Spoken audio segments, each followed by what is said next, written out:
Ya, sebelum kajian kita mulai, saya minta kepada ibu-ibu yang ada di samping mungkin bisa diambilkan kitab Silsilah Hadis Sahih jilid 1. Silsilah Hadis Sahih jilid 1.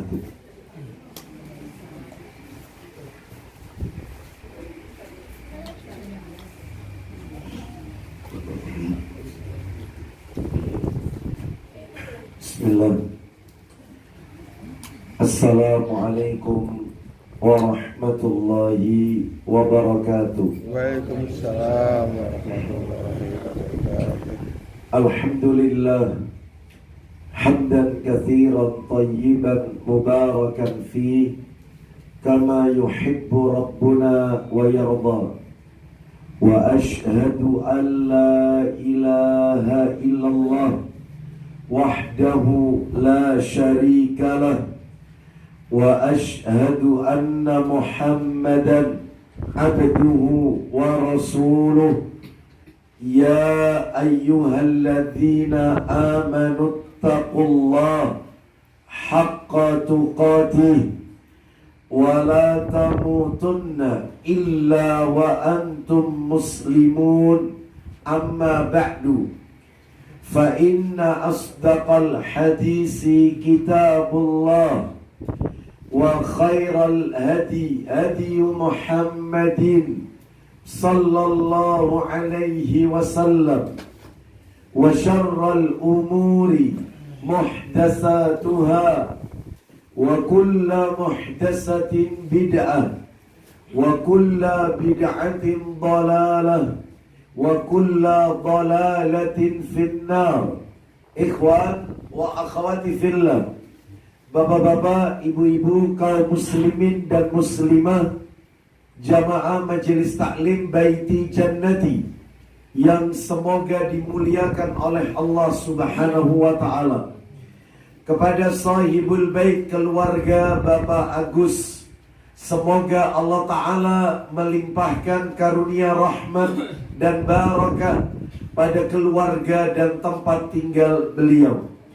Puji dan syukur senantiasa kita panjatkan kepada Allah Tabaraka wa Ta'ala atas karunia nikmat-nikmatnya, sehingga dengan nikmat-nikmat tersebut kita dipertemukan kembali oleh Allah Subhanahu wa Ta'ala dalam rangka talabul ilmi bersama Majelis Taklim Baiti Jannati.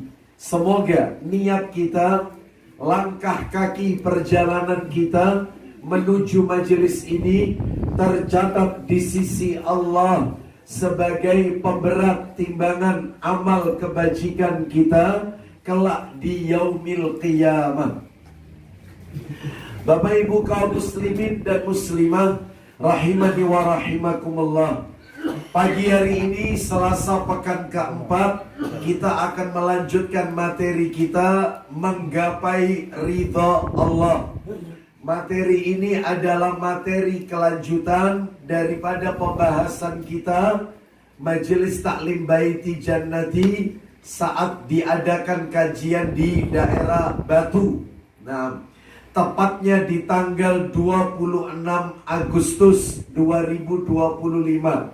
Jadi pertemuan kita pagi hari ini adalah pertemuan yang kelima sejak bulan Agustus.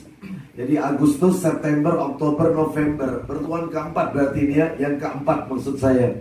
Jadi ini merupakan pertemuan kita yang keempat, masih pada pembahasan yang sama, menggapai ridha Allah.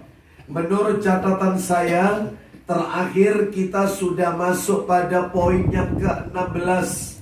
Orang-orang yang diridhai oleh Allah, poin yang ke-16. Siapakah poin yang ke-16 itu?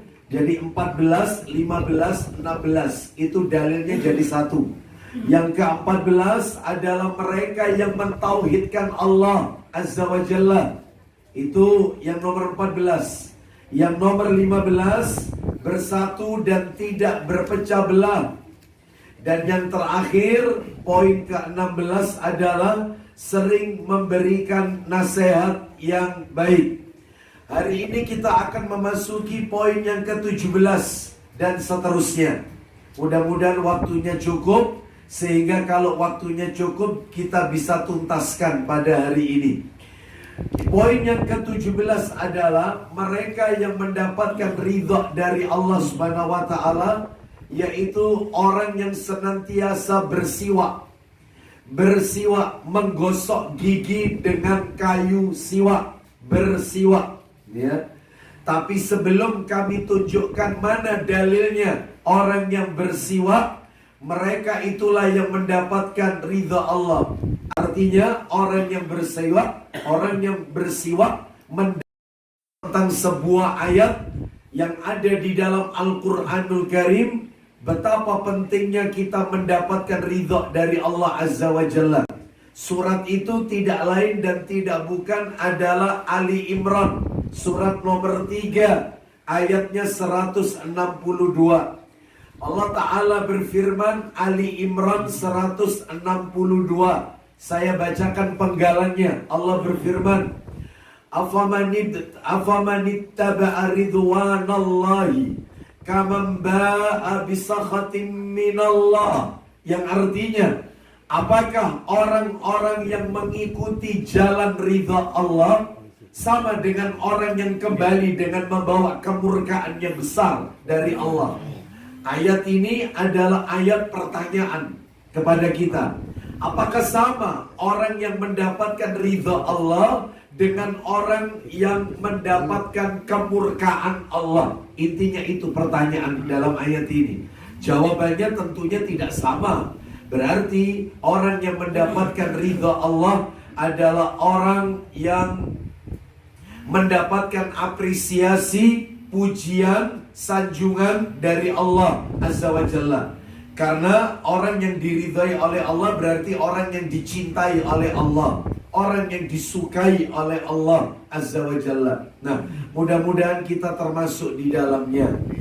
Hari ini kita masuk nomor 17. Tadi sudah kami singgung, siapakah dia? Orang yang senantiasa bersiwak. Mana dalilnya? Dalilnya disebutkan dalam riwayat An-Nasai. Silakan dibuka aplikasi ensiklopedia hadisnya. An-Nasai nomornya nomor 5. Sunan An-Nasai hadis nomor 5. Ya. Dalam kitab Sunan An-Nasai, ini nomor asli Bapak Ibu ya yang kita sebutkan. An-Nasai hadis yang nomor 5. Baik, hadisnya pendek. Silakan Pak Agus dibantu dari Aisyah radhiyallahu anha. Silakan. Dari Aisyah radhiyallahu anha, beliau menyatakan bahwa Nabi SAW beliau bersabda. Kita bacakan hadisnya terlebih dahulu. As-siwaku madharatun lil fami, mardatun lirrabbi. Loh, jelas sekali. Silakan. Bersiwak mendatangkan kewangian mulut dan mendapatkan ridho dari Allah. Nah, jelas. Orang yang bersiwak itu bisa mendapatkan bau mulut yang segar, yang wangi, dan mendatangkan ridhonya Allah Azza wa Jalla. Makanya Bapak Ibu, kita tidak boleh menyepelekan perkara-perkara di dalam Islam ini. Bayangkan, hanya sekadar bersiwak bisa mendatangkan ridhonya Allah Azza wa Jalla.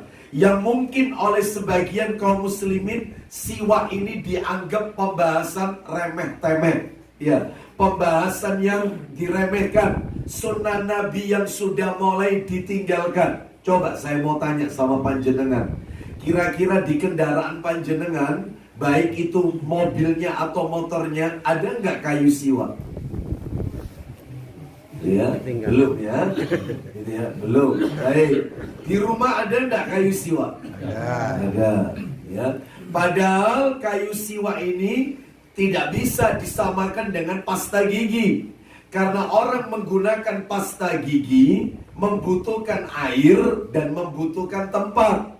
Sedangkan siwak selain mudah dibawa kemana-mana, ditaruh di saku dan seterusnya, dia juga tidak membutuhkan air dan tidak membutuhkan tempat khusus ketika kita melakukannya. Makanya kalau bisa senantiasa kita bersiwak. Jadi kalau ada sebagian orang yang mengatakan, ngapain kita kembali ke zaman onta dengan bersiwak? Wong sudah ada pasta gigi. Ini kan sama saja. Yang penting kan esensinya menggosok gigi. Beda. Pasta-pasta gigi sendiri, ini siwak-siwak sendiri. Siwak ini kayu arak dan tidak harus kayu arak. Enggak. Setiap ranting pohon yang memiliki fungsi seperti siwak, maka itu bisa dijadikan kayu siwak. Apa itu? Kata Ibnu Utsaimin rahimahullah, yang pertama dia jika dipakai maka seratnya tidak berhamburan di mulut. Ya, jadi kalau kita ada ranting pohon, setelah kita kupas kulitnya, lalu kita pakai di gigi kita, kita gosok. Kalau dia tidak berhamburan, maka bisa kita jadikan sebagai kayu siwak. Yang kedua, basah, tidak kering. Sifatnya basah, nggak kering. Dan yang paling bagus memang kayu arak. Karena kata Al-Imam Ibnul Qayyim Al-Jauziyah, Bapak Ibu bisa melihat di dalam kitab beliau judulnya Tibun Nabawi, pengobatan ala Nabi. Kayu siwak ini memiliki banyak sekali manfaat. Apabila cairannya itu sempat tertelan, menjernihkan otak, bahkan bisa juga melancarkan lisan kita ketika membaca Al-Quran supaya tidak kaku. Banyak sekali manfaatnya, banyak sekali. Ya, oleh karena itu maka bersiwak mendatangkan ridha Allah. Muncul pertanyaan, kapan saja kita ini harus bersiwak? Kapan saja kita ini disunahkan untuk bersiwak? Maka jawabannya ada 7 keadaan. 7 keadaan kita disunahkan untuk bersiwak. Kapan saja? 1, yang pertama yaitu setiap akan mengerjakan sholat. Jadi kalau mau sholat, sebelum takbiratul ihram ini tentunya. Ya, setiap kali kita akan mengerjakan sholat, maka bersiwak lebih dahulu. Jadi sebelum takbiratul ihram itu bersiwak.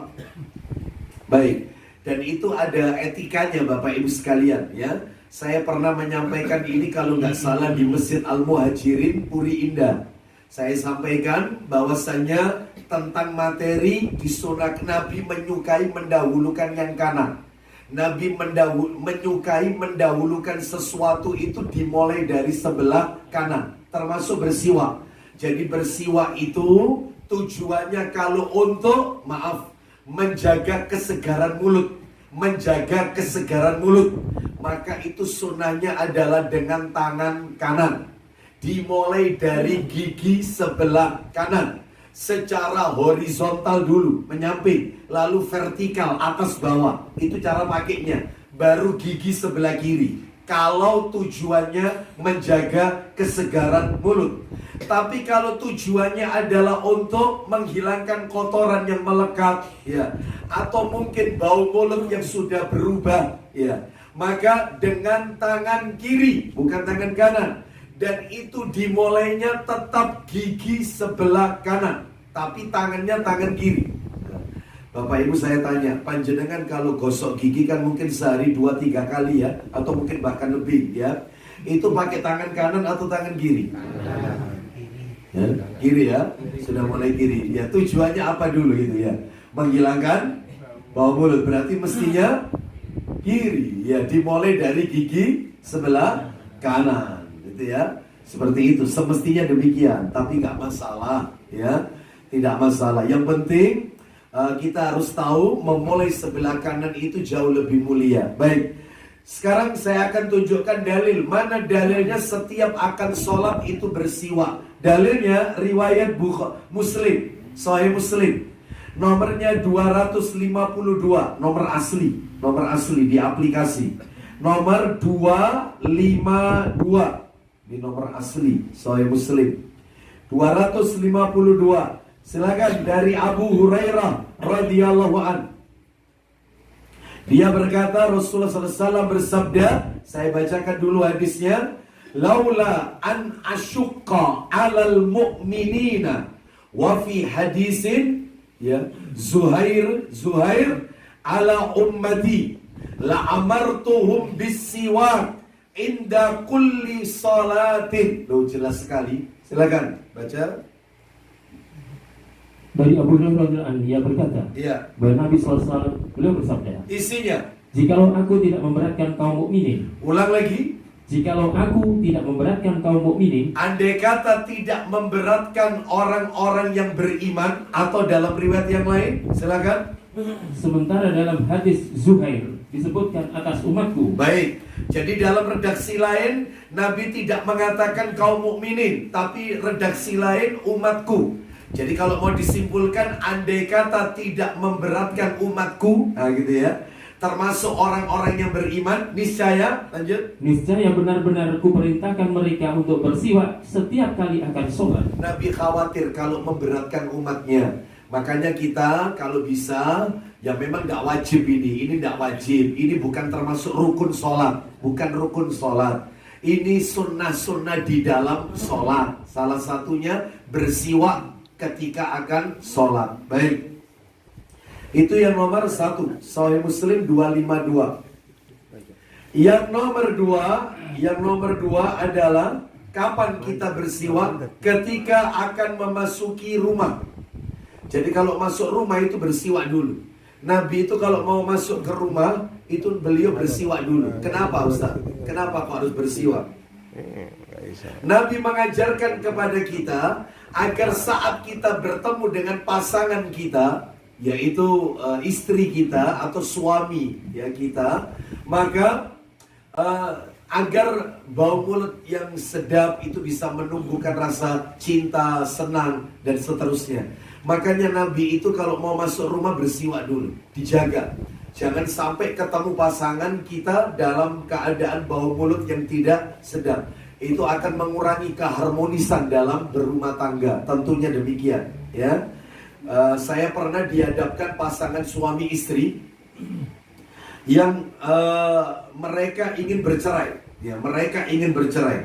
Alasannya ternyata bukan karena suaminya tidak memberi nafkah, bukan karena suaminya selingkuh atau istrinya melakukan perbuatan nusyus, durhaka, bukan. Alasannya menurut kita itu adalah simpel. Apa itu?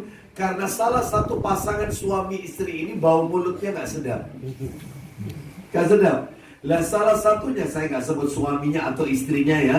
Intinya salah satunya lah intinya. Intinya mereka udah nggak tahan, gitu ya. Mereka sudah nggak tahan ya dengan bau mulut pasangannya. Padahal sudah gosok gigi, berkumur dengan obat kumur, ya.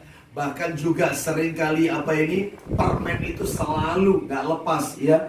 Tapi mungkin masih tetap bau mulut. Itu ternyata bisa mempengaruhi keharmonisan rumah tangga. Minta cerai gara-gara itu. Ya. Seperti itu. Akhirnya saya sarankan, ya, ini yang seperti ini adalah sebab-sebab yang tidak syar'i. Bisa ditempuh dengan jalan misalnya ke dokter atau apa. Mungkin karena asam lambungnya atau mungkin karena apa. Tanyalah kepada orang yang lebih paham, ya. Masa gara-gara bau mulut harus berakhir dengan dipeja hijau, ya. Talak, ya. Baik. Jadi itu yang nomor 2, masuk rumah. Dalilnya mana? Sahih Muslim nomor 253, atasnya 371, ya. Sahih Muslim nomor 253, atasnya 371. Silakan dibantu dari Al-Miqdam bin Syurai. Silakan. Dari Al-Miqdam bin Syurai, dari bapaknya, dia berkata, Ya. saya bertanya kepada Aisyah radhiyallahu, aku bertanya dengan tindakan apa Nabi SAW memulai apabila masuk ke dalam rumahnya. Baik. Jadi Miqdam bin Syurai, ya, dia berkata dari bapaknya pernah bertanya kepada Aisyah radhiyallahu anha, Nabi itu kalau masuk rumah apa yang pertama kali beliau lakukan? Apa jawabannya? Idza dakhala baitahu qalat bisiwak. Silakan. Dia menjawab dengan bersiwak. Bersiwak. Nabi kalau masuk rumah bersiwak dulu. Itu pekerjaan yang pertama kali Nabi lakukan. Sebelum Nabi berbincang-bincang dengan istrinya, maka Nabi bersiwak. Itu nomor 2. Nomor 3, keadaan disyariatkan kita untuk bersiwak. Yang ketiga, bangun dari tidur. Bangun dari tidur. Dalilnya tinggal digeser aja. Sahih Muslim nomor 255. 255. Ya. 255 Sahih Muslim. Silakan, atasnya 375, atasnya. Atasnya 375. Silakan dari sahabat Hudzaifah radhiyallahu an. Silakan. Betul. 255. Betul.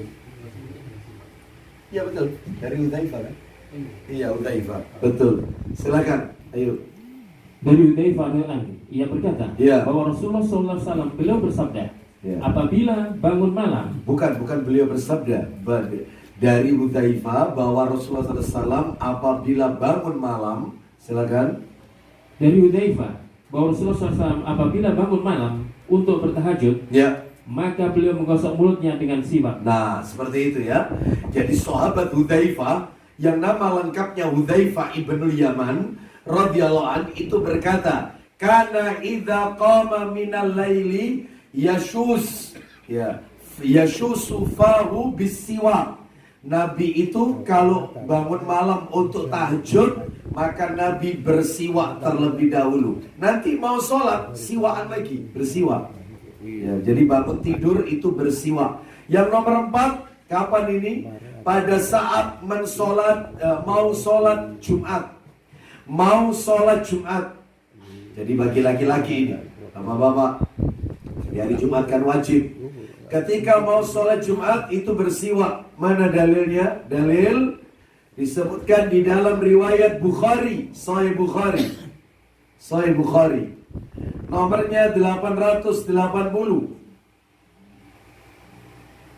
Sahih Bukhari nomor 880. Ya, kita dengarkan dari Abu Sa'id Al-Khudri radhiyallahu anhu, dia berkata, aku bersaksi atas Nabi sallallahu alaihi wasallam bahwa beliau bersabda. Silakan. Abu Sa'id Al-Khudri. Atasnya 831 kan? Ya. Ya, silakan. 880, atasnya 831. Ya. Ada. Bukan ini. Bukan, nomornya di bawahnya. Ini nomor 900. Iya. Coba dicari lagi. Ketik aja dulu. 880 Sahih Bukhari. Klik, sudah cari versi Fathul Bari ya. Fathul Bari. Mana ini kan? Nah, ya. Baik, itu baru nomor asli. Silakan. Ayo. Atasnya 831. Silakan. Dari Abu Sa'id Al-Khudri. Dari Abu Sa'id Al-Khudri radhiyallahu anhu, ia berkata, Ya, aku bersaksi atas Nabi SAW bahwa bahwa beliau bersabda, kita dengarkan. mandi pada hari Jumat merupakan kewajiban bagi orang yang sudah bermimpi atau balik, Baik, mandi Jumat itu wajib. Mandi Jumat. Terus, dan agar bersiwak atau menggosok gigi dan memakai wewangian bila memilikinya. nah, jadi seperti itu. Untuk laki-laki, maka dia mandi besar, bersiwak, memakai wangi-wangian ketika di hari Jumat. Itu yang diajarkan oleh Rasulullah Sallallahu Alaihi Wasallam. Lanjut, yang keberapa sekarang? Kelima. Yang kelima ya. Yang kelima adalah sebelum atau sesudah wudhu itu bersiwak. Jadi sebelum wudhu bersiwak atau sesudah wudhu bersiwak. Lu nanti mau sholat siwakan lagi? Iya. Tadi kan nomor 1 mau sholat. Ini mau wudhu atau sesudah wudhu. Jadi bisa jadi Bapak Ibu silakan dipilih. Mau wudhu itu bersiwak dulu, baru setelah itu membasuh telapak tangan, berkumur dan seterusnya. Atau dituntaskan setelah membasuh kaki wudhunya, setelah itu bersiwak. Setelah itu nanti menghadap kiblat, mau sholat siwakan lagi. Itu yang Nabi ajarkan. Makanya Nabi ini senantiasa menjaga kebersihan mulut, dari bau mulut yang tidak sedap, ya, dan seterusnya. Baik, jadi mau wudhu. Mana dalilnya? Dalilnya adalah hadis riwayat Imam Malik. Nah, diketik dulu nomornya, lalu dicari riwayat Imam Malik dalam musnadnya. Ya, bukan dalam Al-Muwatta maksud kami. Ya, hadisnya nomor 150. 150. Hadis riwayat Imam Malik. Ya, silakan. Atasnya 133. Nah, itu sudah. Ya, silakan. Dari Abu Hurairah radhiyallahu an. Baca. Dari Abu Hurairah ia berkata, Ya. sekiranya tidak akan memberatkan umatnya, sungguh beliau akan memerintahkan mereka untuk bersiwak setiap kali berwudu. Tuh, itu ya. Andai kata laula an asyqa ala ummatihi la amarahum bisiwagi ma'a kulli wudu.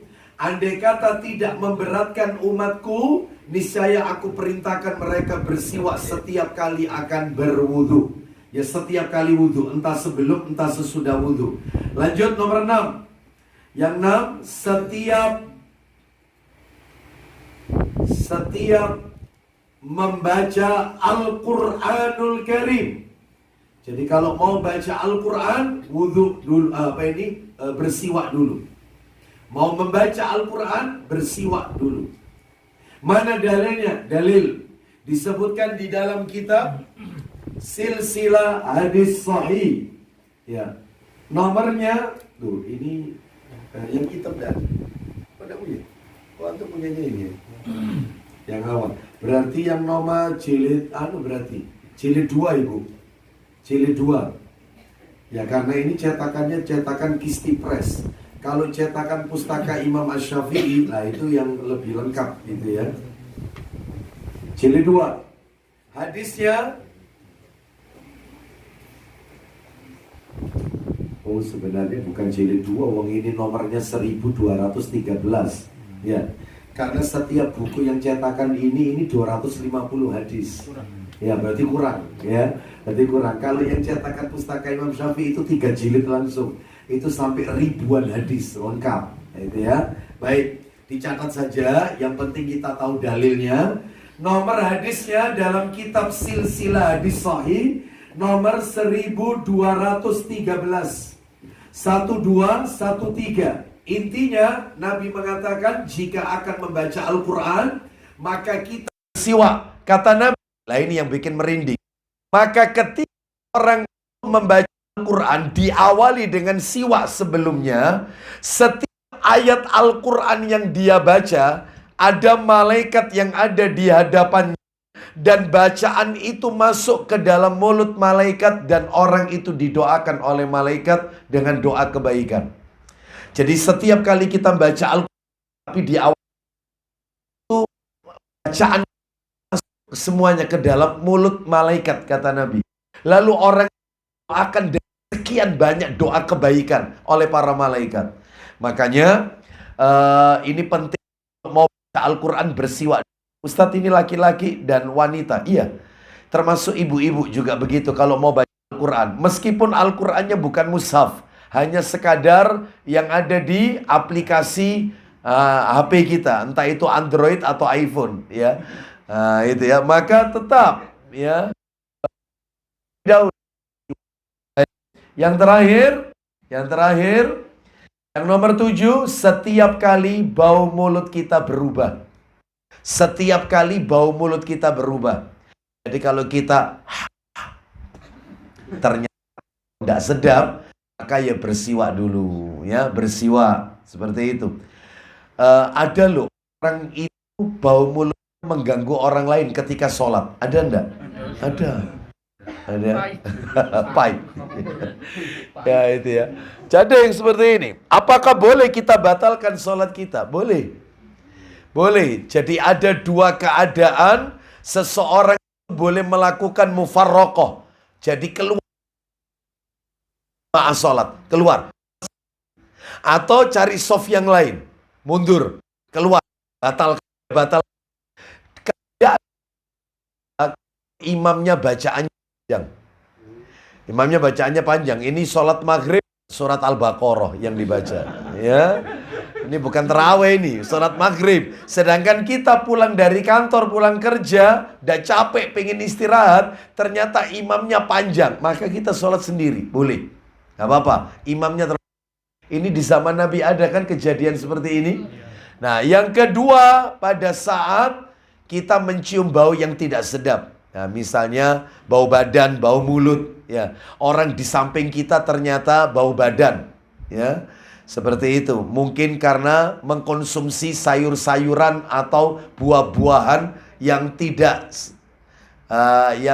yang menimbulkan bau badan, bau mulut tidak sedap. Seperti kalau sayuran jengkol, ya, peti, ya, rebung, nah itu ya. Kalau buah-buahan duren, ya, seperti itu. Maka dalam hal ini boleh mufarroqah. Ya, sebagaimana kalau orang-orang Pakistan, orang India, mereka biasa memakan bawang bombay. Kalau bawang bombay ini mereka kalau makan kayak makan buah pir, ya, buah apel. Jadi ya, seperti itulah Anda kalau makan buah pir gimana, itu dengan nikmatnya dia makan itu. Padahal menimbulkan bau mulut tidak sedap itu. Ya, apalagi sendawa nggak ditutup gelegean. Wah, kita yang bawa pasti pingsan itu bisa, ya. Maka boleh mundur, cari soft yang lain. Baik, kita lanjutkan sekarang yang nomor 18. 18. Siwak sudah selesai. Maaf. Siwak sudah selesai. Sekarang yang nomor 18. Amalan-amalan yang bisa mendapatkan ridha Allah. Maka dia nomor 18 memuji Allah dengan mengucapkan kalimat tahmid sesudah makan dan minum. Maka jangan diremehkan amalan ini. Habis alhamdulillah.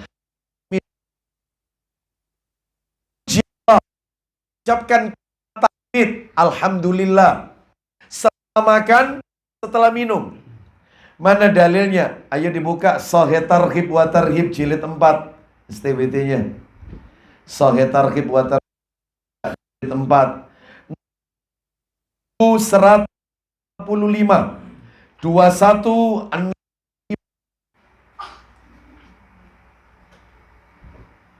ya, silakan 21 baca.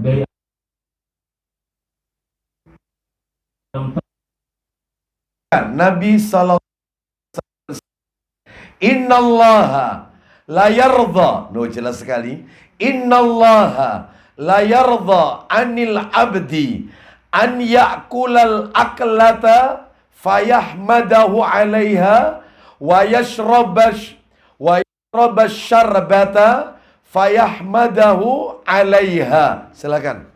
Sesungguhnya meridhoi ia makan satu makanan, lalu ia memujinya atasnya.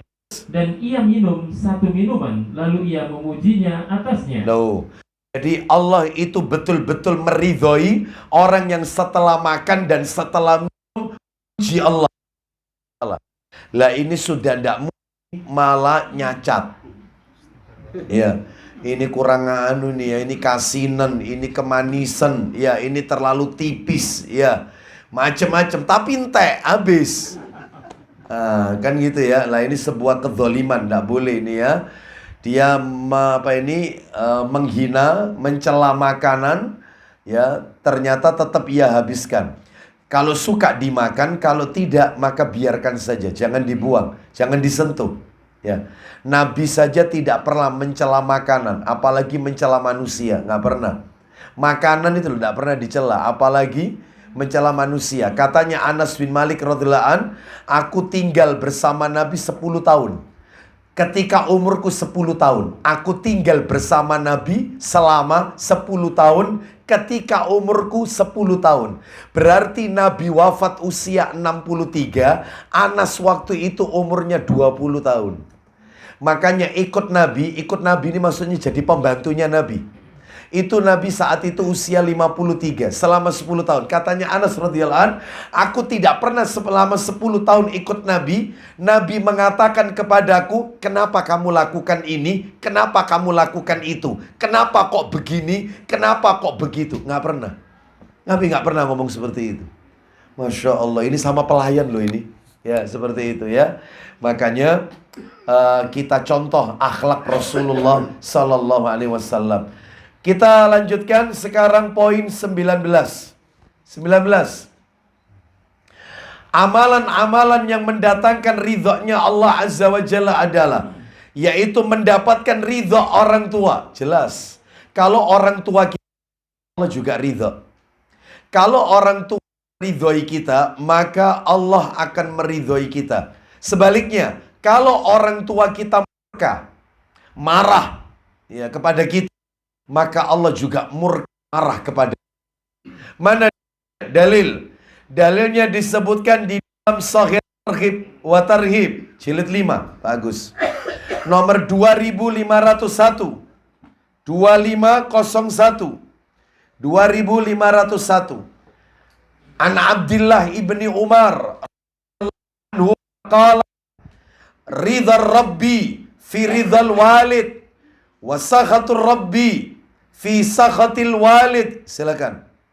Dari Abdullah radhiyallahu yang menuturkan. Abdullah bin Umar itu yang betul, bukan Amr. Abdullah bin Umar radhiyallahu anhuma. Silakan, ulang lagi. Dari Abdullah yang menuturkan bahwa Rasulullah SAW bersabda. Isinya, keridhaan Allah ada pada keridhaan orang tua. loh jelas sekali. Keridhaan Allah bergantung pada keridhaan orang tua. Lanjut. Dan kemurkaan Allah ada pada kemurkaan orang tua. Hadis ini Bapak Ibu sekalian, kata para alim ulama, ada yang mengatakan derajatnya mauquf.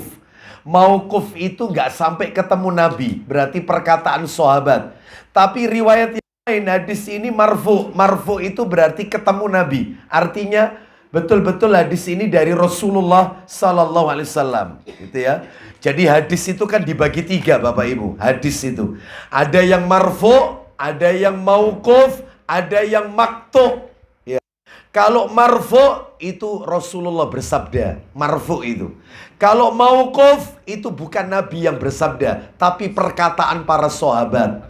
Kalau maktu itu perkataan tabi'in, tabi'ut tabi'in. Setelah sahabat, generasi ketiga setelah sahabat. Nah itu ya. Maka yang kami bacakan tadi, keridhaan Allah bergantung pada keridhaan orang tua, murka Allah bergantung pada murka orang tua. Ada yang mengatakan mauquf, ada juga yang menyatakan marfu.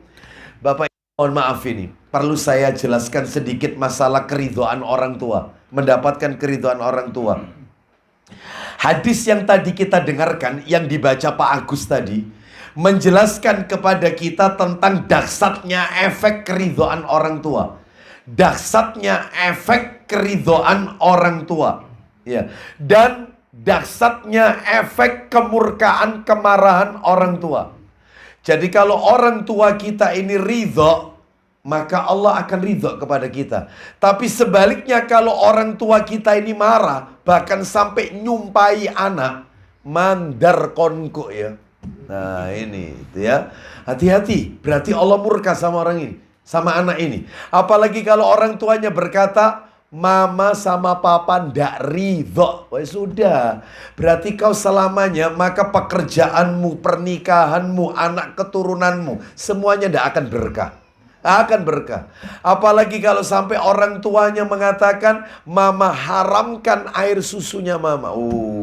Sudah berat ini sudah. Ya berat ini. Bisa jadi orang tua itu murka karena lisannya anak. Ada anak itu kalau ngomong nyakiti orang tuanya, sehingga orang tuanya menjadi gak ridho, gak senang. Gak senang. Sebab ada orang tua itu ketika anaknya mengucapkan sesuatu, dia mogok bicara. Ya, itu. Jadi dia nggak mau ngomong sama anaknya. Daripada nanti dia bicara, akibatnya nanti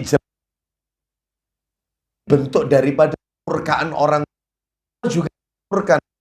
Ada juga perbuatannya anak, bukan lisannya anak. Jadi anak melakukan perbuatan yang bikin orangnya menjadi banyak yang seperti ini. Kalau bikin mama kepikiran, sampai kapan kamu ini terus nyuruh kamu sholat? Ya, engkau konek wis ditinggal mati ambek wong tua baru rulu kon. Ya mas, ya sudah ini, ya wis kon gak tak anggap anakku. Tuh. Nah, kayak begini ini bahaya ini, ya. Makanya ini mengaruhi pekerjaan si anak, rumah tangganya si anak, bahkan pendidikan cucu-cucunya pengaruh. Pengaruh. Maka cucunya nggak akan menjadi cucu yang soleh-soleha, ya, dan seterusnya, yang sesuai dengan harapan. Oleh karena itu, maka jadilah seorang anak yang terus mendapatkan ridho dari orang tua. Caranya gimana? Caranya adalah ada 3, katanya para alim ulama. Ini diringkes ada 3. Jadi kalau kepingin orang tua kita ridho, caranya itu 3. Cuman 3 tok. Hanya 3 caranya. Yang pertama adalah ya. Yang pertama, supaya orang tua kita ini ridho, yang pertama adalah, nih saya akan tunjukkan di dalam kitab Adabul Mufrad. Dalam kitab Adabul Mufrad. Materi ini saya bahas itu di Lebo, ya, Masjid Al-Huda. Ya. Jadi yang pertama adalah cara al-ihsan ilaihima. Apa itu al-ihsan? Berbuat baik kepada orang tua. Jadi lakukan saja happy, bahagia. Bikin orang kita ini selalu tertawa, senang. Kehadiran kita ini senang sekali. Nah itu ya, itu namanya al-ihsan ilaihim. Caranya gimana? Ya banyak. Misalnya dikasih berita gembira, Bu, ya, panjenengan jaga kesehatan, Bu, ya. Iya, nah, nggak no mama sehat ya. Iya, tatungan sehat. Insya Allah tahun ini tak umroh no. Oh, ya Allah, rasanya senengnya. Itu pasti senang dia, iya. Lah ya kok mama iki melahirkan kok sempurna, kedemek. Lah sedangkan kon wis gak apa-apa, kursi roda. Gitu ya. Lah nanti nek tawaf ya apa, kan ndak bisa nanti di lantai bawah deket Ka'bah.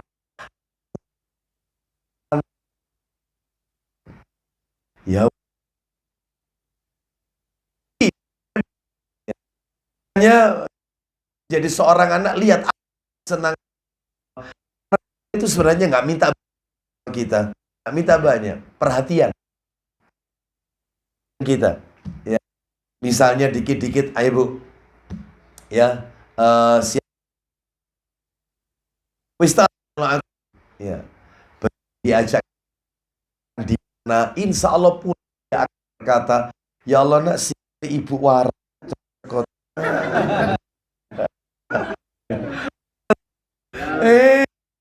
Hanya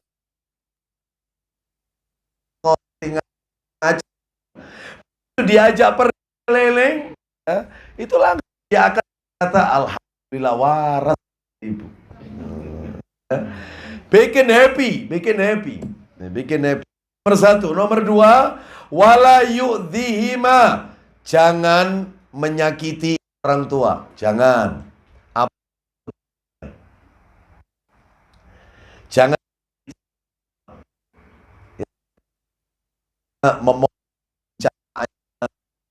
tua selesai bicara sudah sibuk. Pemikirannya ibu tidak sesuai dengan zaman sekarang, Bu. Saiki Bu, ya. Makanya ada orang tua itu yang dia berkata bahwasanya saya itu Ustadz kalau ngomong sama anak saya satu kecap, anak saya berkecap-kecap. Ya. Nah ini, maka jangan sakiti hatinya, jangan. Dengarkan, meskipun orang tua kita SR sekolah rakyat, kita S3, maka kita tetap yang SR, orang tua yang S3. Iya, kepingin tahu dalilnya? Nih, tak tunjukkan. Saya tunjukkan dalil, Anda akan kaget kalau lihat dalilnya. Betapa hebatnya, luar biasa Allah memakai bahasa kiasan dalam Al-Quran. Coba dibuka Quran surat nomor 17 Quran surat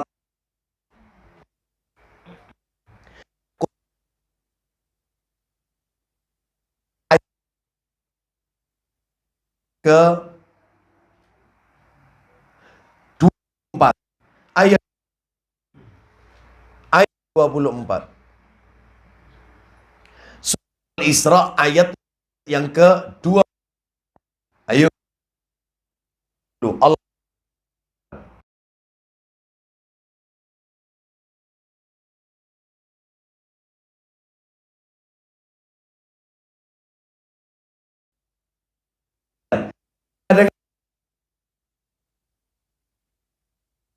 apa dalam terus dengan penuh kasih sayang. loh terus Dan ucapkanlah, wahai Rabbku, kasihnya, mana yang berdua didik aku waktu no Bapak arti yang ya itu ada waqfirlah majana hadzulli ya maksud betul ini letterlek rendahkanlah kedua sayapmu. Masa manusia bersayap? Yang bersayap itu siapa? Ya malaikat. Terus makhluk yang lain yang punya sayap? Burung. Ya, itu kalau arti letterlek loh ini ya. Dan rendahkanlah sayapmu. Ya, maksudnya apa? Saya mau tanya sama panjenengan. Burung itu kalau mau terbang, ya, dia kalau mau terbang tinggi, itu sayapnya dikepakkan semuanya atau tidak? Ketika burung kalau mau mendarat, itu sayapnya dikepakkan atau diturunkan? Diturunkan. Maka ketika kita berhadapan dengan orang tua, sayap kita mestinya kita rendahkan, kita turunkan. Jangan bawa S3-mu ketika kita berada di hadapan orang tua. Jangan bawa doktor profesormu saat berhadapan dengan orang tua. Bawa senior atau di hadapan orang tua. Kita tetap dia yang profesor. Sebab ada orang itu kalau status tinggi, biasanya rotok begedut. Rotok begede. Terus wong tua diatur. Terus gak usah iki bu, gak usah. Ya. Loh, jadi orang tua ini kayak apa? Iya, kayak ketolup itu ya. Itu jadi kayak diam, itu diatur sama anaknya. Seperti itu. Iya. Terus gak cocok bu iki anu. Ya anu gak usah. Loh, coba. Jangan rendahkan sebagaimana burung kalau mau darat, sayapnya itu tidak dikepakkan, turunkan sama dia. Seperti itu Allah memberikan perumpamaan. Bayangkan. Oleh karena itu Bapak Ibu sekalian, ini menunjukkan kepada kita pentingnya kita mendapatkan ridho dari orang tua. Yang ketiga, pengen dapat ridhonya orang tua. Nomor satu, bikin orang tua happy. Yang kedua, jangan sakiti orang tua. Yang nomor tiga, as-sabru ala adzma, sabar dari gangguan orang tua. Biasanya orang tua itu kalau sudah usianya tambah lanjut usia, bapak ya singgung, ya kadang-kadang pilih kasih sama anak, ya seperti itu. Maaf. Mas, orang ini bersih, begitu jorok. Si anak suka sama jorok, kadang-kadang dibentai. Sampai ini ku nek mangan niku anu. Allah, iya. Seperti itu. Tonton ta iki, meja iki jelembret kabeh. Gak boleh. Namanya orang harus sabar gangguannya. Lagi kalau orang tuanya jadi kembang tempat tidur, makan, minum, buang hajat di atas tempat tidur. Wah itu dituntut ke membersihkan najisnya, belum baunya, belum aja. Seperti tangan kanan. Karena dulu dia merawat kita, nggak pakai pele-pele, nggak apa itu. Mereka pandang ini najis ataukah tidak dengan tangan kanannya. Bersihkan najis kita. Maka sudah saatnya giliran kita. Berbahagialah yang masih punya orang tua. Ya. Berbahagialah yang masih punya orang tua. Kalau sudah ada, bagaimana bentuk baktinya? Malah lebih banyak. Baktinya anak kepada orang tua kalau sudah wafat. Membayar nazar orang tua, doa ampunan kepada orang, bayar utangnya, termasuk kodok puasanya orang tua. Mungkin pernah Ramadan tidak puasa karena sakit, maka anaknya wajib mengkodok, menghajikan orang tua, mengumrohkan orang tua, nyambung tali silaturahim kepada saudara-saudaranya orang tua, berbuat baik dengan teman-temannya orang tua kita. Jangan diputus. Oh banyak. Sering kalau sodako di atas namakan ke tua, ketika kurban Idul Adha diniatkan untuk orang tua yang sudah wafat sambil disertakan orang yang masih hidup. Yang tidak boleh kalau khusus kepada yang sudah mati saja.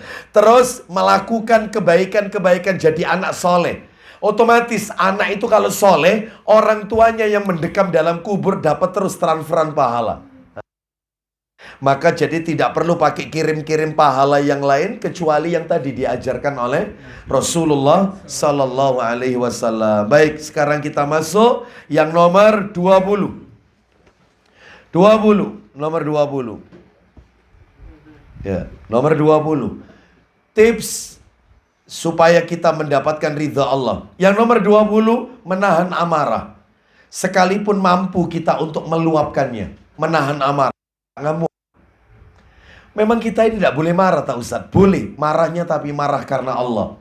Ketika agama Allah diacak-acak, olok-olok harus tampil ke depan.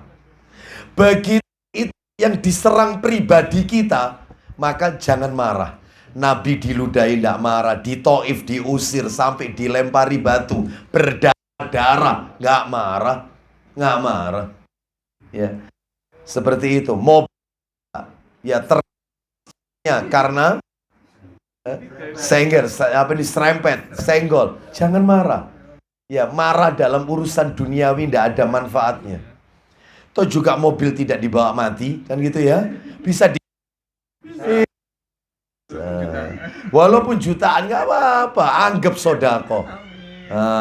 Gitu aja. Ya. Baik, jadi menahan amarah.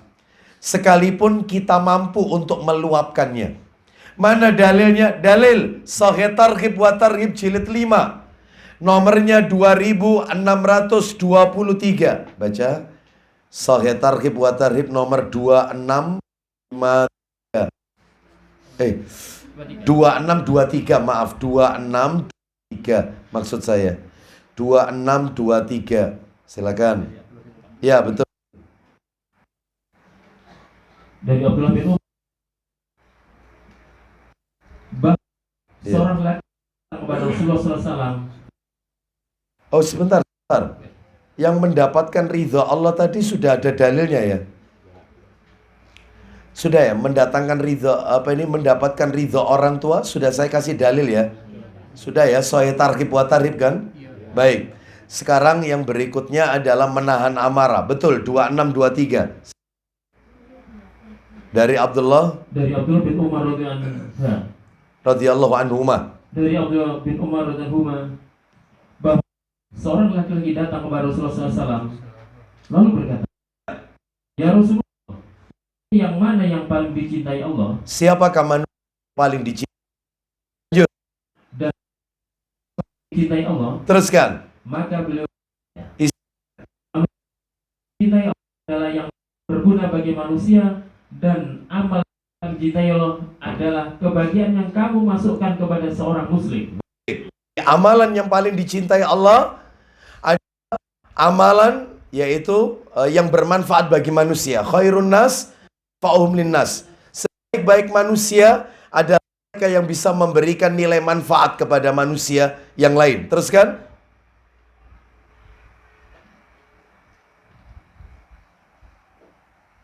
Ayo. Kamu hilangkan darinya kesulitan, atau kamu tunaikan,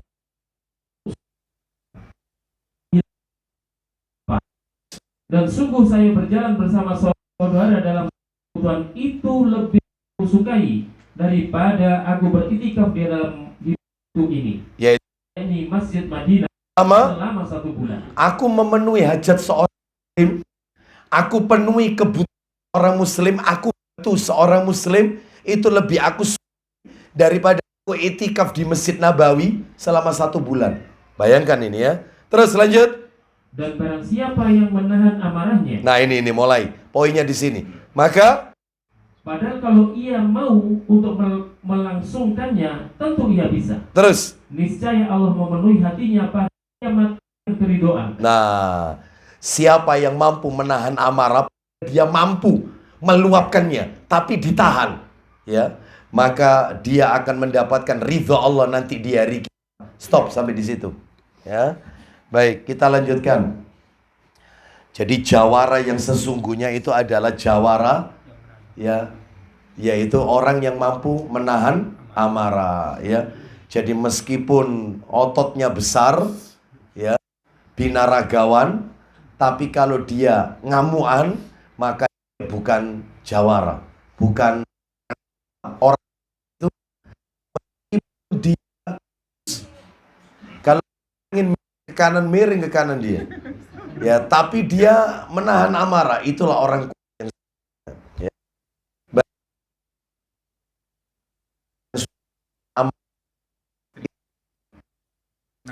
Nah, itu jadi kan ada apa saja besar. Nah ini nggak boleh. Nomor 21, ridho saat menerima ujian. Ridho saat menerima ujian, apapun bentuk ujiannya, dia ridho saat menerima ujian dari Allah Subhanahu wa taala. Apapun itu, kehilangan yang kita cintai, gagal panen, entah sakit, misalnya mendapat tangga, dan dia ridho dan itu, maka dia akan mendapatkan ridho dari Allah. Mana dalilnya? Coba dibuka Sahih Targhib wa Tarhib jilid 6. Jilid 6. Nomornya 400 3407. 4.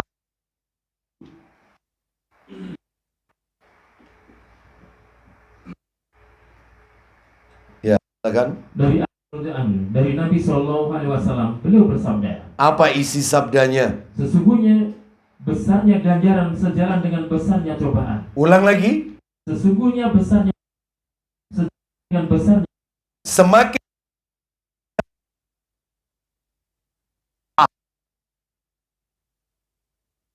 dan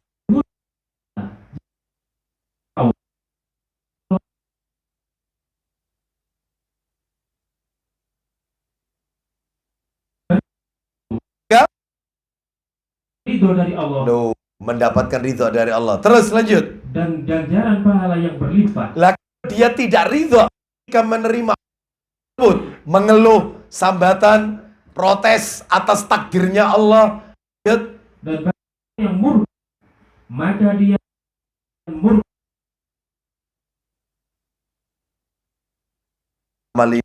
Ridho ujian, ya, apapun bentuk ujiannya, ridho.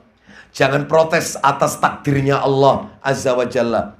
Suami nikah lagi, maka Allah akan meridhoi kita.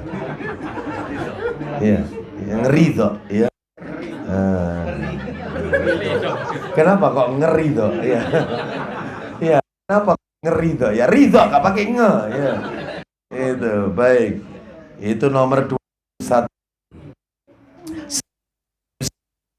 Ada 4 yaitu ketika menerima ujian.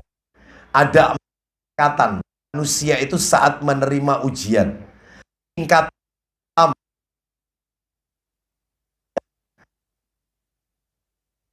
ditekankan. Apa tingkatan? Sabar. Sabar itu level, Bapak Ibu. Itu bukan tinggi, sabar.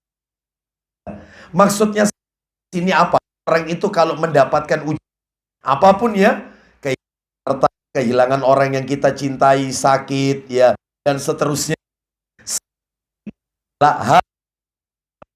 mulut dan perbuatannya tetap terjaga. Itu orang sabar. Atine umak, hatinya ini bergejolak.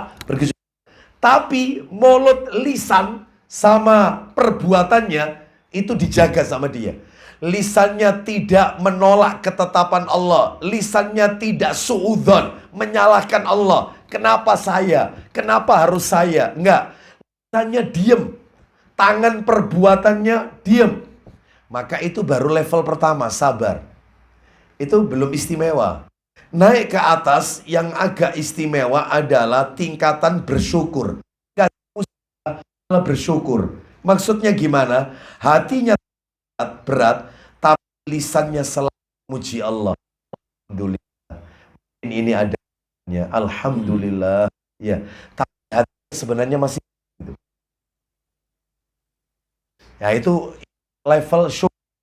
Level yang ketiga, level ini, yaitu level ridho.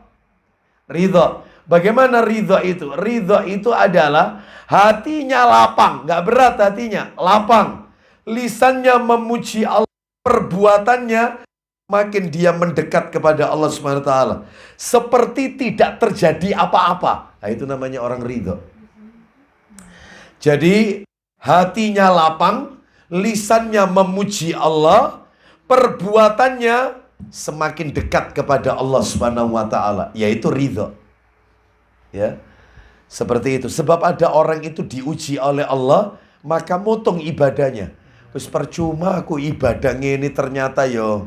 Nah, itu ya. Baik. Adapun yang nomor 4, naudzubillah min dalik, jangan sampai kita masuk nomor 4. Tingkatan keempat ketika orang mendapatkan ujian adalah mencela takdirnya Allah. Takdir yang menurut dia terasa menyakitkan. Padahal apa yang sudah Allah takdirkan itu baik untuk hambanya. Makanya Allah mengingatkan kita, boleh jadi kamu tidak menyukai sesuatu, padahal sesuatu itu baik untukmu. Bisa jadi sebaliknya.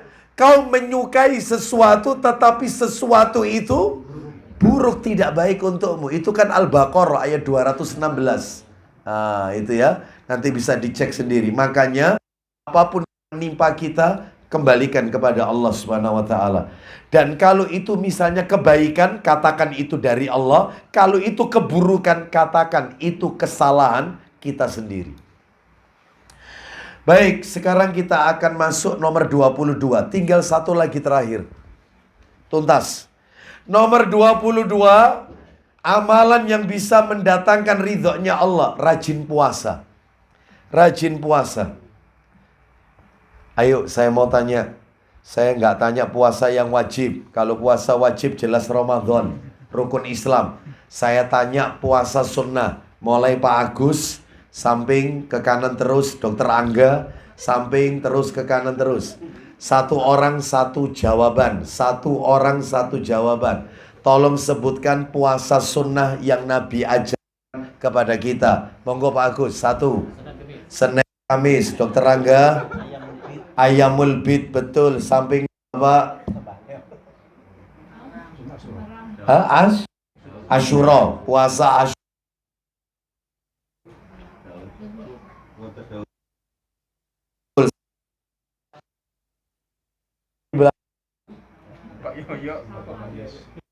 Senin Kamis.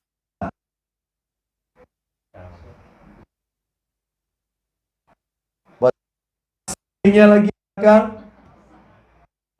Pas lagi hanya iso, cuman kaget. Ya, jadi blank. Blank ya? Blank. Seperti itulah pertanyaan kubur nanti seperti itu. Sudah hafal kan?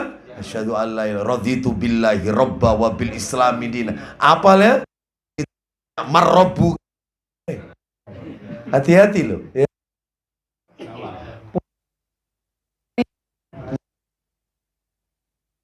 Siapa lagi belakangnya?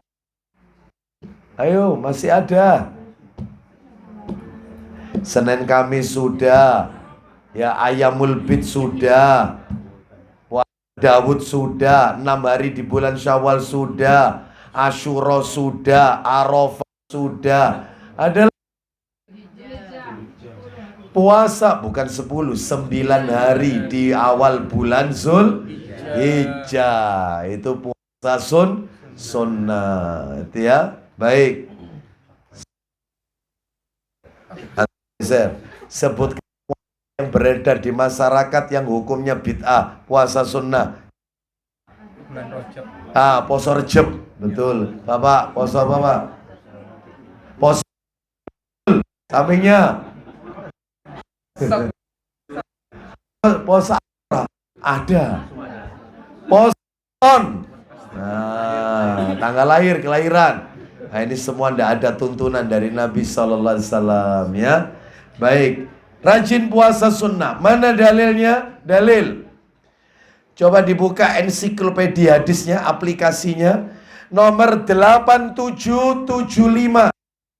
Riwayat Imam Ahmad. 8775. Nomor 8775. Hadis riwayat Imam Ahmad. Dalam kitab Musnad Imam Ahmad. 8775. Kan dari Abu Hurairah radhiyallahu anhu. Kan dari Abu Hurairah radhiyallahu anhu, dari Nabi sallallahu alaihi wasallam, beliau bersabda, isinya, sungguh bau mulut orang yang berpuasa itu lebih harum dari minyak kasturi. Beliau bersabda lagi, berarti ada skutsi ini. Silakan. Hambaku meninggalkan makan. Ulang lagi. Hambaku meninggalkan makan. Selain makan, minum dan syahwatnya karena aku, maka puasa adalah untukku dan aku yang akan memberinya balasan. Puasa adalah untukku, maka ini terjemahnya agak kacau. Saya bacakan teks Arabnya. Perhatikan baik-baik. Yang pegang aplikasinya dilihat teks Arabnya, Rabbukum azza wa jalla abdi tarak watahu wa ta'amahu wa syarabahu, ya, ibtigha'a mardhati. Nah itu mardhati, ridha, ya, wasaumu li wa ana ajzibi. Lah terus arti yang betul bagaimana? Rabb kalian azza wa jalla berfirman, hambaku meninggalkan makan, minum dan syahwatnya, ya, karena untuk mencari keridhaanku, ibtigha'a mardhati, mencari keridhaanku. Itu arti betul. Mencari keridhaanku. Orang berpuasa itu ingin mendapatnya Allah azza wa jalla. Terakhir 23 penutup, ridha terhadap kemudahan umat ini. Nah, ridha terhadap kemudahan untuk umat ini. Allah itu ridha atas semua kemudahan untuk umat ini, umatnya Nabi Muhammad. Ya. Mana dalilnya? Dalil. Lah ini sayang kitabnya nggak ada ini ya. Kitabnya tidak ada. Saya bacakan aja. Saya bacakan. Perhatikan. Allah itu ridha, ya, kepada seorang hamba yang selalu mengambil kemudahan yang sudah Allah tetapkan. Makanya Allah itu nggak suka yang sulit, mempersulit hambanya nggak suka. Nabi juga tidak mau mempersulit umatnya, nggak. Allah itu suka kalau umatnya mengambil kemudahan, bukan ngambil yang sulit, sukar. Lah kita tidak, kadang-kadang moto yang beredar kalau memang bisa dibuat sulit, kenapa harus dibuat mudah? Ini salah ini. Mestinya yang benar itu adalah yassiru wa asiru. Mudahkan orang, jangan dipersulit. Wabashiru walatunafiru. Birakan orang, jangan ditutupi. Nah itu ya. Nah ini saya tunjukkan dalil Allah itu suka dengan kemudahan. Tunjukkan seperti apa contoh kemudahannya. Saya tunjukkan dalil Allah itu ridha atas kemudahan untuk umat ini. Dalilnya riwayat At-Tabrani dalam kitab Sahih Jami'us Shaghir, nomornya 1769. Sahih Jami'us Shaghir, ya, SJS, Sahih Jami'us Shaghir, nomor dari bin Al-Adra radhiyallahu anhu. Rasulullah sallallahu alaihi wasallam bersabda, Innallaha ta'ala radhiya. Loh itu ya. Innallaha ta'ala radhiya lihadhil ummati al-yusra wa rihalah yusra. Artinya Allah Ta'ala, sesungguhnya Allah Ta'ala ridha terhadap kemudahan untuk umat ini dan membenci kesukaran, kesulitan untuk umat ini. Allah nggak suka yang susah. Contohnya Ustadz, kasih contoh dong. Gimana kemudahan yang Allah berikan ini? Banyak. Kemudahan yang Allah berikan ini ada 8 bentuknya. 1. Yang pertama, bentuk-bentuk kemudahan.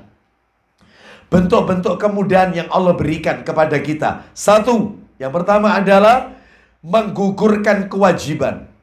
Menggugurkan kewajiban.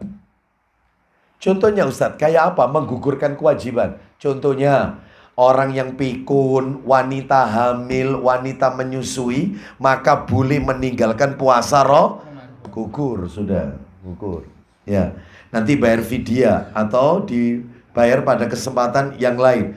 Contoh wanita haid, sholat enggak wanita haid?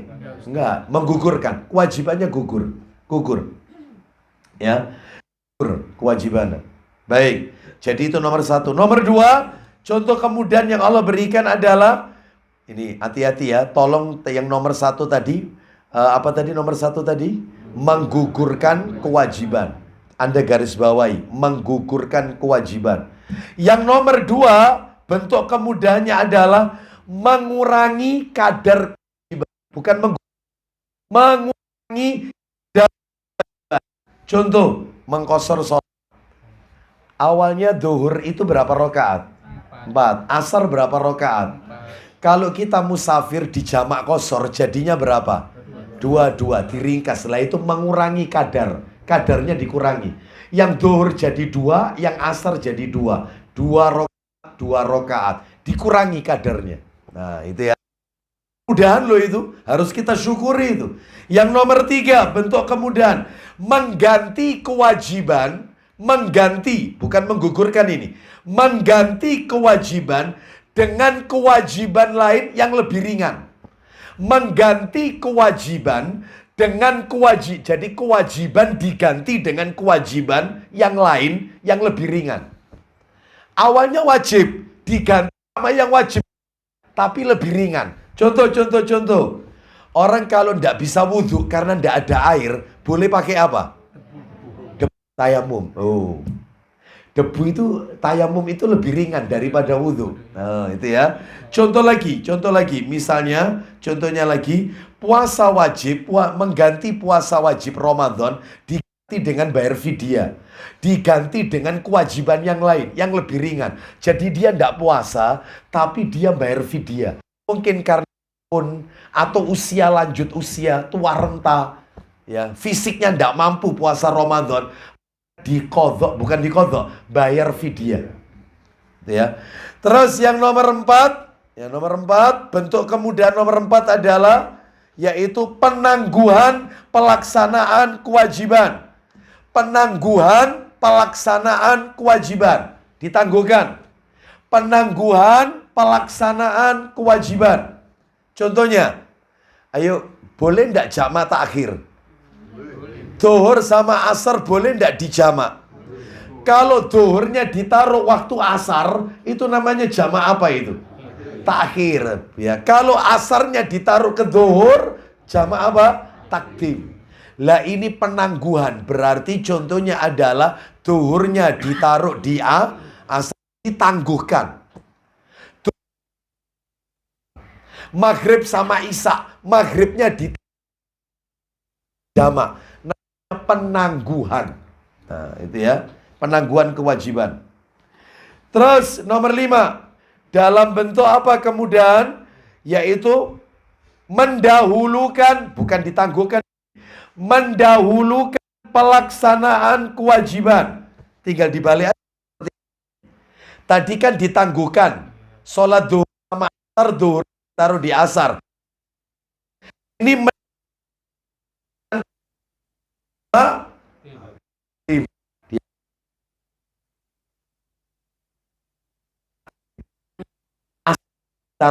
zuhur.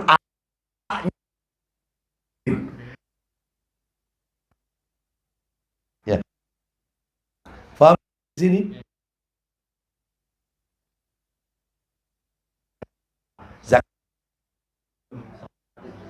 Yang afdol.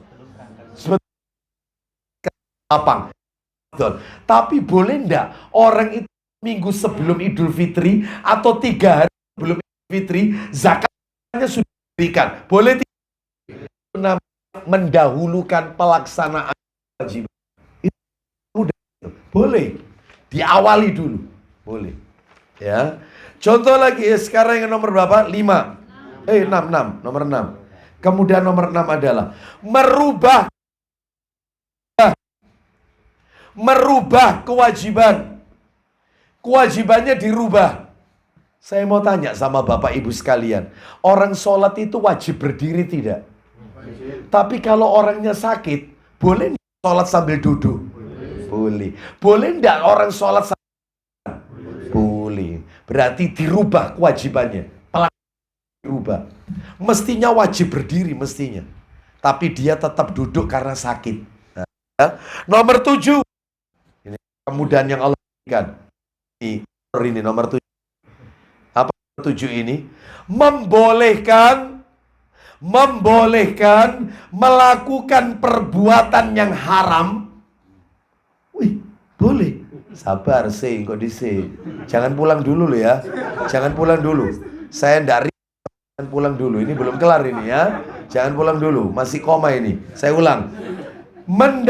Membolehkan melakukan perbuatan yang haram karena adanya udzur syar'i. Udzur syar'i. Contoh, dia di hutan, tidak ada makanan apa-apa ini. Dia kalau tidak makan mati. Ternyata di depan dia ada bangkai atau babi. Ya apa ini? Kira-kira boleh dimakan tidak? Boleh. Karena untuk menyambung hidup, untuk sekedarnya aja boleh. Yang tidak boleh itu tanduk, imbu lagi. Ya, nambah lagi. Nah, boleh, ini ya.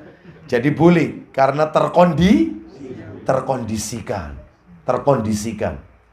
Babi itu, bangkai itu haram. Mau tidak mau sudah. Terakhir, nomor 8, apa kemudian yang Allah berikan?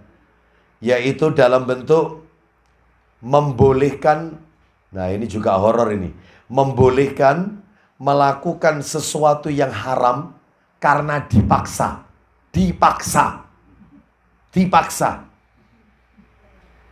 Seseorang ditangkap oleh orang kafir. Ayo, ngomong, Yesus itu Tuhanmu. Nek enggak tak bunuh kamu. Ngomong, kalau enggak kamu tak cincang di sini, tak bunuh kamu, tak mutilasi. Ngomong dia. Yesus Tuhan saya. Naudzubillah. Ini keluar Islam loh ini. Tapi hatinya orang ini tetap meyakini Allah Tuhan saya. Jadi hatinya tidak melapangkan kekafiran. Hatinya justru melapangkan keimanan. Cuman lisan tok yang mengucapkan kata-kata kufur. Boleh atau tidak? Boleh. Itu ada dalilnya dalam Al-Quran. Peristiwanya Amr bin Yasir. Peristiwa tentang Yasir dan Sumayyah. Nah, itu kan seperti itu. Jadi Amr bin Yasir, Yasir dibunuh. Ibunya Amr yaitu Sumayyah dibunuh. Lalu disisakan satu Ammar, anaknya. Ya. Diperintahkan oleh Abu Jahal dan teman-temannya untuk mengatakan berhala sebagai Tuhannya. Kalau tidak, nasibmu seperti ibumu. Maka Ammar bin Yasir mengucapkan Latta Uzza Manat Hubal sebagai Tuhannya. Maka Abu Jahal meninggalkan Ammar dalam keadaan tertawa terbahak-bahak, dan Ammar pada waktu itu posisi sedang diikat pada waktu itu. Ketika Abu Jahal dan konco-konconya pergi, tidak lama Rasul datang. Nabi sudah melihat ada 2 mayat tergeletak, yaitu bapak ibunya Ammar, sedangkan satu tetap terikat, yaitu Ammar. Nabi mendatangi Ammar bin Yasir. Ammar bin Yasir berkata, jangan mendekati aku wahai Rasulullah, karena aku ini telah kafir sudah beriman. Ini kafir sesudah beriman. Karena dia mengucapkan Lata sebagai Tuhannya. Nabi terdiam, turun firman Allah. Ayo dibuka An-Nahl 106. An-Nahl 106. Langsung artinya, ayat ini turun gara-gara tadi. Peristiwa tadi. Surat nomor 16. An-Nahl ayat 106. Langsung artinya 106, silakan. Barang siapa yang kafir kepada Allah sesudah dia beriman, Ya. dia dapat Kecuali orang yang dipaksa kafir padahal beriman. dia tetap beriman, tapi dia dipaksa. Seperti ini. Tunjuk. Saya ini bapak-bapak banyak tidaknya ya. Oh, tapi nyatet kok, nyatet. Tak tes.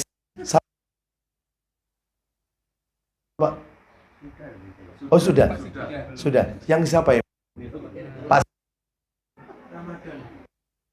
Mulai Pak Ramadan. Kan kemudahan Allah yang Allah berikan nomor berapa? Gitu aja. Tadi kan ada 8 toh. Yang panjenengan tulis kan 8 toh. Iya. Sekarang saya tanya untuk kasus panjenengan sebutkan masuk kemudahan nomor berapa? Contoh kasus 1. Minum khamr karena kerongkongannya tersumbat, sedangkan di depan dia tidak ada air putih. Di depannya cuma ada khamr. Kerongkongan tersumbat. Boleh apa tidak? Masuk nomor berapa, Pak? Nomor 7. Cakep, Masya Allah. Kayak gitu maksud saya.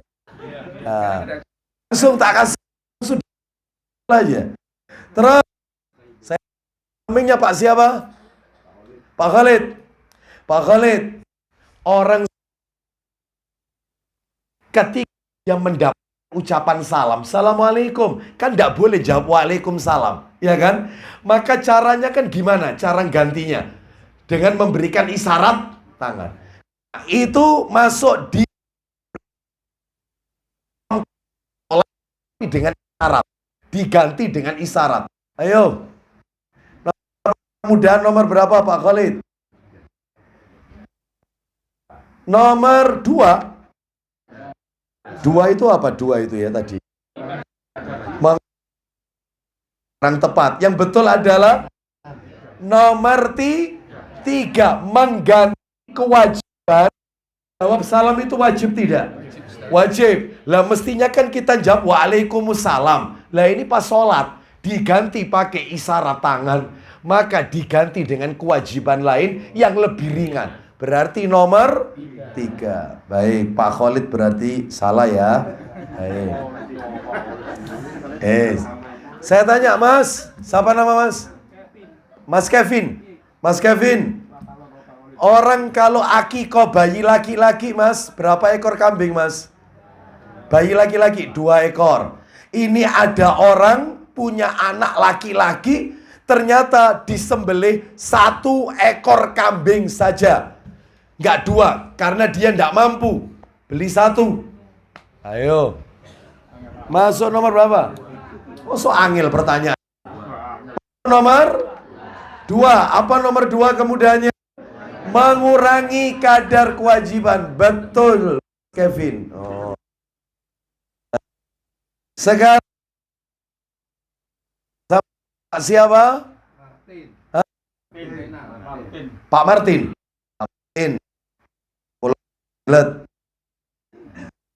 Pak Martin, saya mau tanya, mu'alaf baru masuk Islam, tidak bisa baca Fatihah, gak bisa. Masuk Islam baru baca syahadat, sholat, gak bisa baca Al-Fatihah. Diganti dengan Subhanallah, walhamdulillah, wala ilaha illallah, wallahu akbar. Itu ada dalilnya, boleh diganti itu. Lah itu termasuk kemudahan nomor berapa? Ayo, cepat dikit. Hah? Nomor 6, betul. 3 atau 6 boleh. Yang jawab 3 betul, yang jawab 6 betul. Masya Allah Pak Martin, nyatet itu. Ya. Sampainya Pak siapa ini? Pak Wono. Pak Ono, saya mau tanya. Jenazah itu kan harus dimandikan. dimandikan. Ternyata jenazahnya ini korban kebakaran. Kalau disiram air, kulitnya hanyut, nyusut. Sehingga hancur kulitnya. Sehingga mayit ini tidak dimandikan, tapi ditayamumi tok. Karena kalau disiram, nyunyut kulitnya. Itu boleh. Itu termasuk kemudahan nomor berapa? Ayo. Hah? Betul, Pak Ono, nomor 3. Masya Allah. Seneng saya kalau canggih-canggih gini ya. Seneng saya ya. Sekarang saya tanya. Sampingnya Pak siapa? Hah? Pak Agung. Pak Agung. Sholat Isya dalam hadis itu dikatakan semakin malam semakin afdol. Sholat Isya itu. Jadi Isyanya itu diakhirkan. Diakhirkan, tidak on time. Itu boleh. Itu masuk kategori yang mana Pak Agung? Nomor 4 apa 5? 4 apa 5? Nomor 4 itu apa sih nomor 4? Ditangguhkan. Kalau nomor 5? Yang betul adalah nomor 4. Ditangguhkan. Betul. Betul Pak Agung. Sekarang sampingnya. Ini sampai kapan Ustaz? Terakhir. Sampai terakhir nanti. Ya. Enggak sampai muter. Sampingnya siapa? Pak Andri. Mau tanya ini Pak Andri. Ini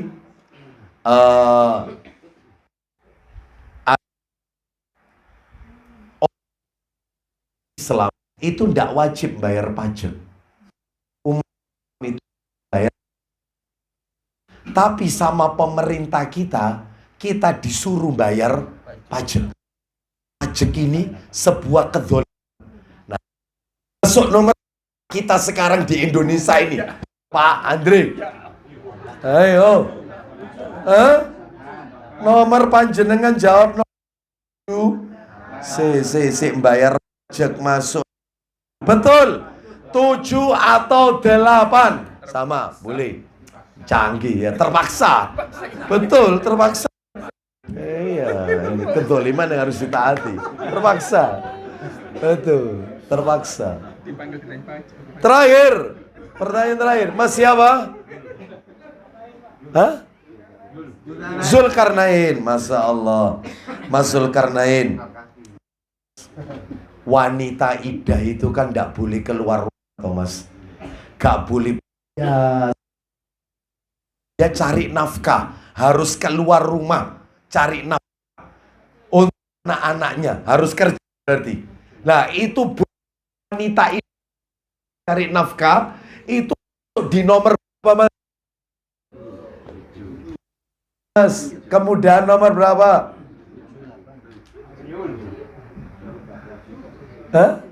Nomor 7, betul 7 atau 8. Keterpaksaan. Nomor 7 apa? Melakukan perbuatan, kan? Nah itu ya. Ini panjenengan nanti kalau di permasalahan apapun 8 kemudahan tadi. Ya. Wis. Pertanyaan pamungkas terakhir untuk Dokter Angga. Khususan ini. Khususan loh ini. Khususan ini ya. Khususan. Silakan hadiah umroh. Yang penting sudah terdaftar di travel itu ya. Saya tanya, sholat sunnah qobliyah duhur itu kan 4 rakaat. Ternyata orang ini masuk masjid sudah qomat, sehingga dia tidak sempat qobliyah. Dia ikut imam dulu sholat duhur. Setelah itu dia nanti diganti, qobliyahnya dilakukan setelah duhur. Nah, itu masuk nomor berapa? Kemudian nomor berapa? Menunda. Masuk nomor berapa? Ayo. Nomor berapa? Nomor 4. Betul jawaban. Masya Allah. Barakallahu fiik. Tolong dan itu ya. Kira-kira nanti kita dihadapkan permasalahan apa bisa di kemudahan nomor berapa, gitu ya. Baik. Semoga menjadi tambahan ilmu yang bermanfaat. Mudah-mudahan Allah meridhoi amal ibadah kita.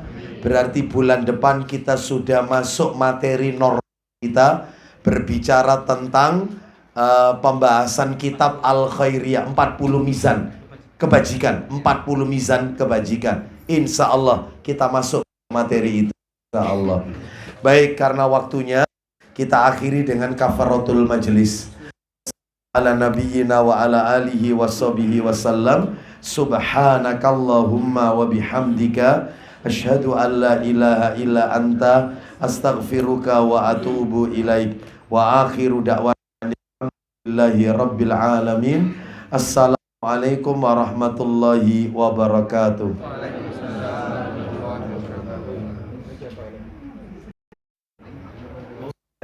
Wa jazakallahu khairan.